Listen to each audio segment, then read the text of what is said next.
Hello guys, I hope आप सब ठीक होंगे और मन लगा करके पढ़ाई कर रहे होंगे। गाइस आज हम स्टार्ट करने जा रहे हैं बायोमोलिक्यूल से। देखो आज स्टार्टिंग में अपन बायोमोलिक्यूल्स क्यों पढ़ने जा रहे हैं, क्योंकि बायोमोलिक्यूल्स बहुत इंपॉर्टेंट टॉपिक है। अगर आप बायोलॉजी स्टार्ट करना चाहते हैं तो बायोमोलिक्यूल चैप्टर से स्टार्ट करो, क्योंकि इसके अंदर अपन प्रोटीन, कार्बोहाइड्रेट, फैट्स वगैरह ये सारी चीज़ें पढ़ते हैं, जो कि अपन जब आगे के चैप्टर्स में पढ़ते हैं तो ये टर्म्स हर जगह आते हैं, ये चैप्टर हर जगह आता है, तो वहाँ पर वो परेशान करता है, उनको पता नहीं रहता है। तो सो आज स्टार्ट करते हैं अपन बायोमोलिक्यूल से। अब देखो इस बायोमोलिक्यूल्स के अंतर्गत अपन क्या क्या पढ़ते हैं, तो प्रोटीन्स पढ़ते हैं, कार्बोहाइड्रेट्स आ जाते हैं, लिपिड्स आ जाती है, जिन्हें अपन फैट्स भी कहते हैं यानी कि वसा भी कहते हैं, और न्यूक्लिक एसिड्स आ जाते हैं।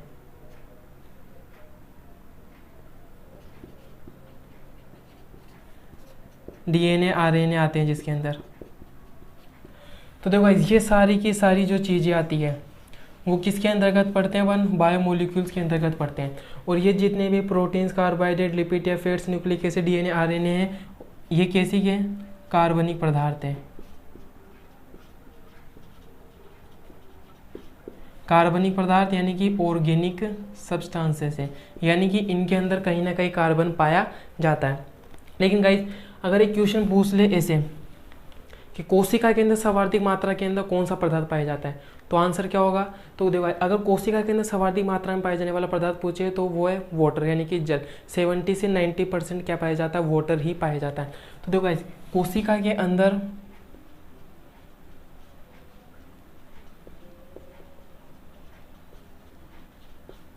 सर्वाधिक मात्रा में पाया जाने वाला पदार्थ कौन सा है, तो वो कौन सा है, वाटर है। अब देखो गाइस क्वेश्चन यहाँ से एक बनता है, वाटर तो अकार्बनिक पदार्थ है, यानी कि वाटर के अंदर तो कार्बन है ही नहीं, तो ये कैसा है, अकार्बनिक पदार्थ हुआ। ये कैसा पदार्थ है, अकार्बनिक पदार्थ है।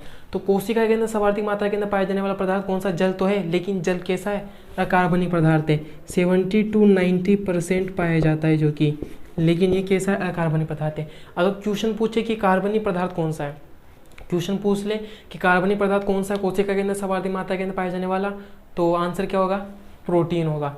प्रोटीन जो कि 10 से 15% पाया जाता है। और अगर पूछे इसकी ब्रह्मांड के अंदर, इसके अंदर जैवमंडल के अंदर पाया जाने वाला सर्वाधिक पदार्थ कौन सा है, तो वो कौन सा होगा, सेलुलोज होगा। और सेलुलोज क्या है, एक प्रकार का कार्बोहाइड्रेट है। सेलुलोज क्या है, एक प्रकार का कार्बोहाइड्रेट है। सो नेक्स्ट आगे देखते हैं, देखते हैं कि कोशिका के भीतर सर्वाधिक मात्रा के अंदर पाया जाने वाला कार्बनिक पदार्थ तो कौन सा है, प्रोटीन से। कौन सा प्रोटीन, वो है कार्बनिक पदार्थ था जल। और जैवमंडल के अंदर सर्वाधिक मात्रा के अंदर पाए जाने वाला कार्बनिक पदार्थ पूछे तो वो कौन सा आ जाता है, सेलुलोज आ जाता है। और सेलुलोज क्या है, एक प्रकार का कार्बोहाइड्रेट है। क्या है गाइस, कार्बोहाइड्रेट है। अब देखो गाइस मैंने यहाँ पे कुछ जैवाणु लिखे हैं, यानी कि बायोमोलिक्यूल्स लिखे हैं, और उनका क्या लिखा है, परसेंटेज लिखा है। वाटर कितना पाया जाता है कोशिका के अंदर, 70 to 90% होता है। प्रोटीन्स कितने आ जाते हैं, 10 से 15%। न्यूक्लिक एसिड कितने आ जाते हैं, 5 से 7%। और कार्बोहाइड्रेट्स कितने आ जाते हैं, 3%। फैट आ जाते हैं 2%। और कुछ थोड़ी बहुत मात्रा के अंदर आयंस भी मिलते हैं 1% के समथिंग।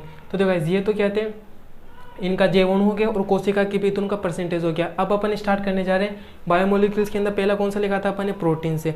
तो नेक्स्ट अपन पढ़ने जा रहे हैं प्रोटीन से। सो देखते हैं प्रोटीन्स के बारे में अपन क्या क्या जानते हैं। पहली बात तो कि कोशिका में सर्वाधिक मात्रा के अंदर पाए जाने वाला कार्बनिक पदार्थ है।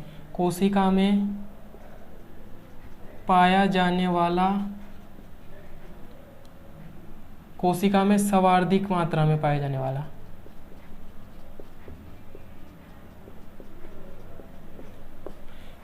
वाला कार्बनिक पदार्थ है।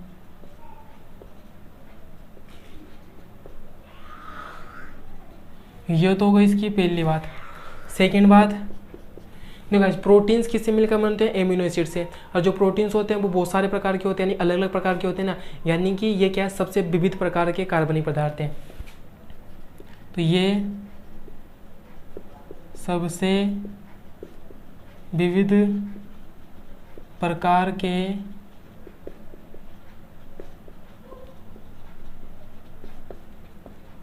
कार्बनिक पदार्थ है। विविध का अर्थ क्या होता है? डाइवर्स।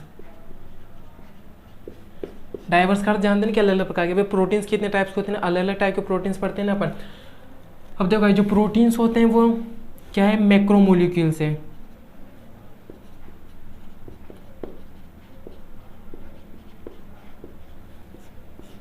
मैक्रोमोलिक्यूल्स का अर्थ क्या होता है? यानी कि क्या एक प्रकार का मैक्रोमोलिक्यूल है। मैक्रोमोलिक्यूल का अर्थ क्या होता है कि अमीनो अम्ल से निर्मित होता है ना।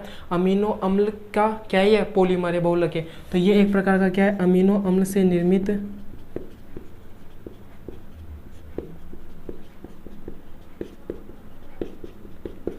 कैसा है? विषम बहुलक है।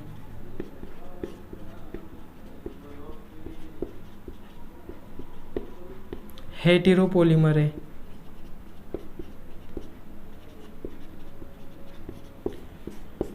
क्योंकि ये अमीनो अम्ल से निर्मित होता है और अमीनो अम्ल अलग अलग प्रकार के होते हैं, जिस वजह से ये और मिलके क्या बना देता है? एक मैक्रोमोलिक्यूल बना देता है। तो अपन को क्या पढ़ना पड़ेगा? प्रोटीन्स के अंदर अमीनो अम्ल पढ़ना पड़ेगा, तभी अपन आगे समझेंगे। अब देखो गाइस अपन पढ़ते हैं एमिनो एसिड्स। तो देखो गाइस एमिनो एसिड्स,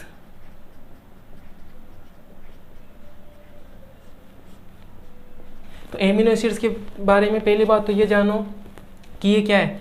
प्रोटीन्स की आधारीय इकाई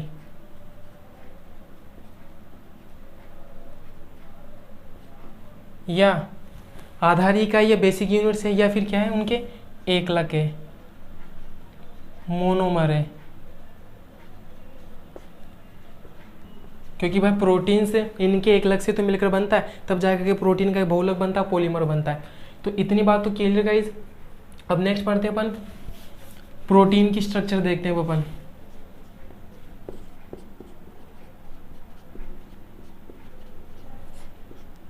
तो प्रोटीन की स्ट्रक्चर के अंदर देखो गाइस, एक तो क्या होता है?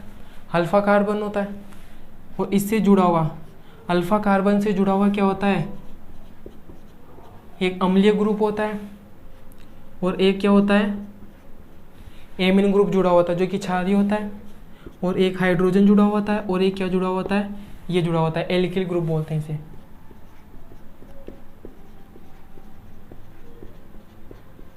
और जो ये एल्किल ग्रुप होता है वो सारे के सारे अमीनो अम्ल में अलग अलग प्रकार के होता है, तभी तो ये एमिनो एसिड्स अलग अलग प्रकार के होते हैं।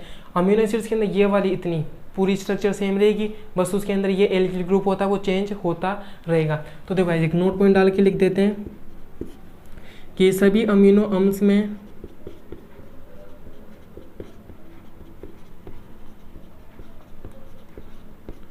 अम्ल में आर ग्रुप भिन्न होता है।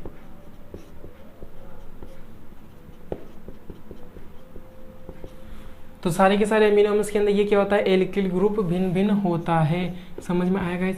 अब देखो गाइस इसके अंदर ये जो NH2 होता है ये तो क्या हो जाता है? क्षारीय समूह है ना, यानी कि ये तो इलेक्ट्रॉन ग्राही होता है। और ये कौन सा है? COOH, ये कौन सा है? अम्लीय समूह है ना, जो कि प्रोटॉन दाता होता है। तो ये तो इलेक्ट्रॉन ग्राही के रूप में कार्य करता है और ये प्रोटॉन दाता के रूप में कार्य करता है। तो यानी कि एक एमिनो एसिड वो अम्ल और क्षार दोनों ग्रुप में कार्य कर सकता है। तो एक एमिनो एसिड अम्ल और क्षार दोनों ग्रुप में कार्य कर सकता है। तो ऐसे अमीनो अम्ल को अपन क्या कहते हैं? एम्फोटेरिक कहते हैं। क्या कहते हैं गाइस? एम्फोटेरिक कहते हैं। तो देखो गाइस कि एमिनो एसिड्स के अंदर जो प्रोटॉन दाता वाले अम्लीय समूह होता है COOH, ये तो कैसा होता है? प्रोटॉन दाता वाला समूह होता है। और जो NH2 होता है वो क्षारीय समूह होता है, जो कि कैसा होता है? प्रोटॉन ग्राही होता है। तो ये तो प्रोटॉन ग्राही होता है क्षारीय समूह NH2, और जो COOH समूह होता है वो अम्लीय समूह बोलते हैं, जो कि कैसा होता है? प्रोटॉन दाता है। यानी कि ये तो H+ दान कर देता है यहाँ से, और ये एक H+ आयन ग्रहण कर लेता है। तो देखो गाइस, तो एक अब देखो गाइस अमीनो अम्ल है जो कि अम्लीय समूह यानी कि प्रोटॉन दाता के रूप में भी, यानी कि अम्ल के रूप में भी कार्य कर रहा है और क्षार के रूप में भी कार्य कर रहा है। तो ऐसा एमिनो एसिड जो अम्ल और क्षार दोनों के रूप में कार्य करे उसे क्या कहते हैं अपन? एम्फोटेरिक पदार्थ कहा जाता है। उसे क्या कहा जाता है? एम्फोटेरिक पदार्थ कहा जाता है। तो देखो मैंने लिख रखा है, कहता है एमिनो एसिड्स जो एसिड अम्ल एवं क्षार यानी कि बेस दोनों के रूप में कार्य कर सकता है, उसे क्या कहते हैं? एम्फोटेरिक पदार्थ कहा जाता है। अब देखो भाई ज्यूटराइन क्या होता है? इंपॉर्टेंट है, क्वेश्चन पूछा जाता है यहाँ से कि ज्यूटराइन क्या होता है। तो एमिनो एसिड जो अम्ल व क्षार दोनों ग्रुप में कार्य करे उसे ज्यूटराइन कहते हैं। Very simple. जैसे देखो भाई ये क्या बनाया मैंने, अल्फा कार्बन बनाया, और ये इसके ऊपर COOH ग्रुप बनाया, और ये इधर NH2 होता है, और ये इधर एक हाइड्रोजन जो लगा होता है, और ये एल्किल ग्रुप होता है जो कि सभी अमीनो एसिड्स में अलग अलग होता है। अब देखो गाइज, ये अम्ल और क्षार दोनों ग्रुप में कार्य कर रहा है, तो ये तो क्या करता है, H+ आयंस ग्रहण कर देता है, H+ आयंस दान दे देता है, तो नेगेटिव चार्ज आ जाता है। और ये क्या करता है, हाइड्रोजन 2 पहले से थे, एक हाइड्रोजन और ग्रहण कर लेता है, तो ये NH3 हो जाता है। अब इसने हाइड्रोजन ग्रहण किया तो पॉजिटिव चार्ज आ जाता है, तो NH3+। समझ में गाइस, तो ये क्या है, एक ज्यूटर आयन है जो कि अम्ल और क्षार दोनों के रूप में कार्य कर रहा है। और देखो ये क्वेश्चन पूछा जाता है कि ज्यूटर आयन पर नेट चार्ज कितना होता है, तो ज्यूटर आयन पर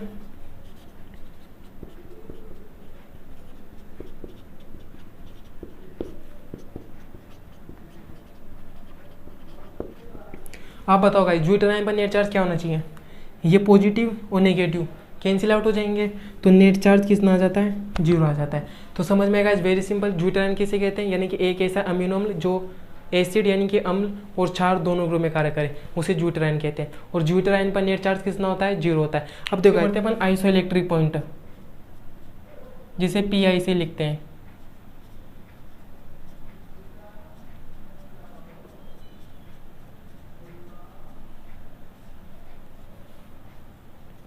तो very simple guys, isoelectric point क्या होता है, तो आइसोइलेक्ट्रिक पॉइंट एक pH का मान होता है। आइसोइलेक्ट्रिक पॉइंट क्या होता है, एक pH का मान होता है।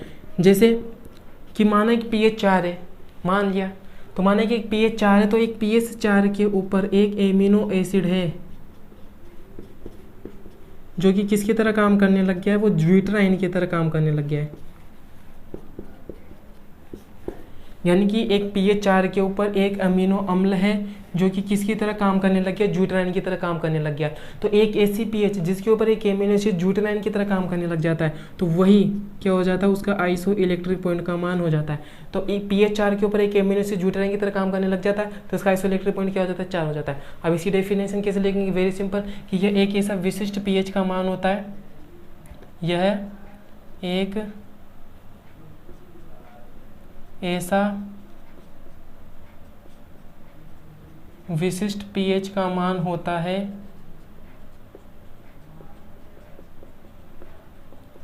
जिस पर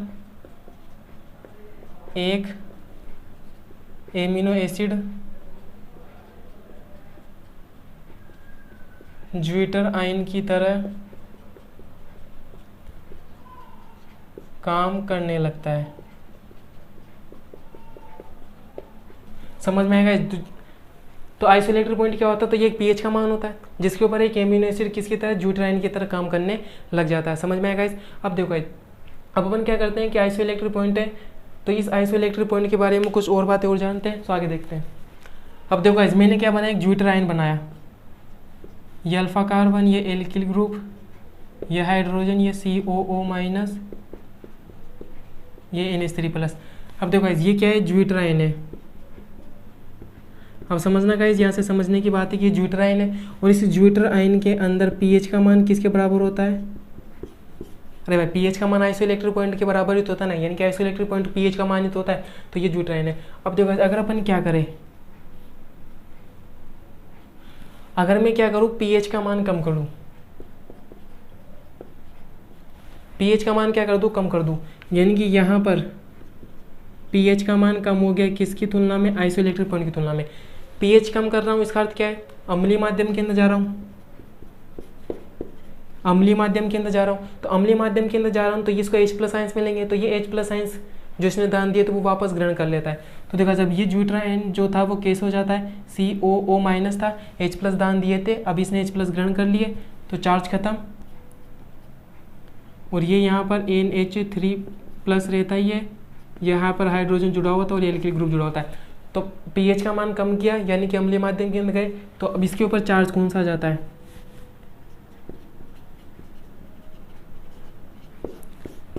पॉजिटिव चार्ज आ जाता है। अब सिंपल इसे अगर अपन क्या करें, pH का मान अब अधिक करें,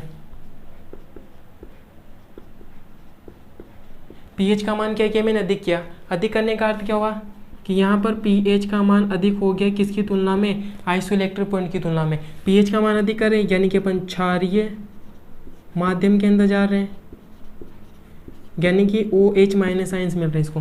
ठीक है, अगर अपन क्षारीय माध्यम के अंदर जाएंगे यानी कि OH माइनस आइंस देंगे तो ये OH और जिसने कि H प्लस आइंस ग्रहण किए थे तो OH और H वाटर बन के बाहर निकल जाएगा।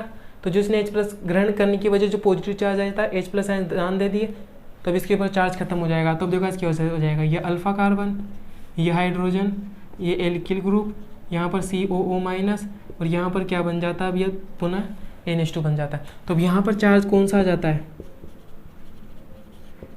अगर मैं चार्ज की बात करता हूँ तो कौन सा चार्ज आ जाता है, नेगेटिव चार्ज आ जाता है।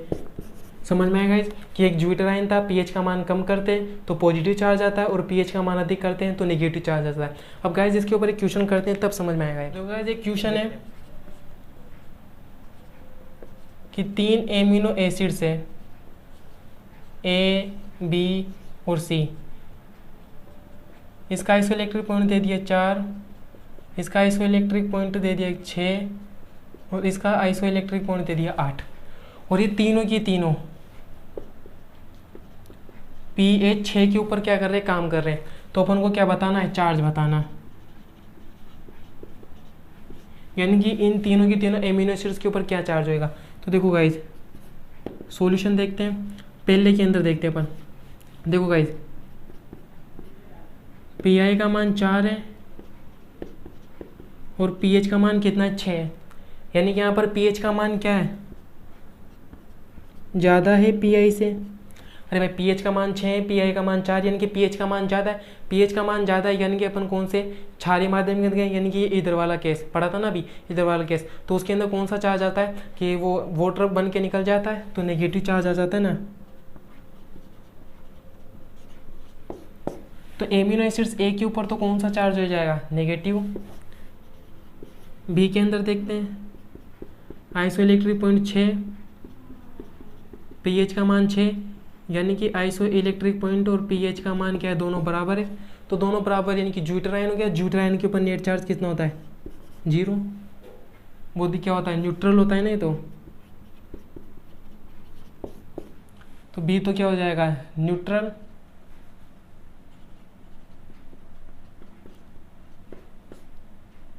उदासीन हो जाएगा यानी कि कोई चार्ज नहीं रहेगा। अब C के अंदर देखते हैं, आइसोइलेक्ट्रिक पॉइंट का मान 8, pH का मान 6, यानी कि यहाँ पर pH का मान क्या है, की बार कम है। अरे भाई pH का मान कम है ना, pH का मान 6 रहेगा, आइसोइलेक्ट्रिक पॉइंट का मान कितना हो गया, 8 हो गया, यानी कि अम्लीय माध्यम के अंदर, यानी कि अब इधर वाला केस आ जाता है। तो इधर वाला केस आ जाता है तो उसके अंदर COO माइनस को H प्लस आइंस मिल जाते हैं तो वो तो ख़त्म। तो यहाँ पर कौन सा चार्ज आ जाता है, प्लस चार्ज आ जाता है। अरे गाइस समझ में आ रहा है ना, वो जो भी पहले देखा था वो देखना पड़ेगा। तो इसके ऊपर क्या आ जाता है, पॉजिटिव चार्ज आता है। तो ये गाइस जिस प्रकार से क्वेश्चंस बनते हैं, इंपॉर्टेंट है, पूछा जाता है, नीट के अंदर भी एग्जाम पूछा जाता है। सो गाइस अगर वीडियो पसंद आए तो इसे लाइक करें, शेयर करें, चैनल को सब्सक्राइब कर ले। और अगर आपकी इसकी पूरी PDF चाहिए तो आप हमारे नंबर 9929602020 के ऊपर व्हाट्सअप कर सकते हैं, आपको PDF मिल जाएगी। सो धन्यवाद।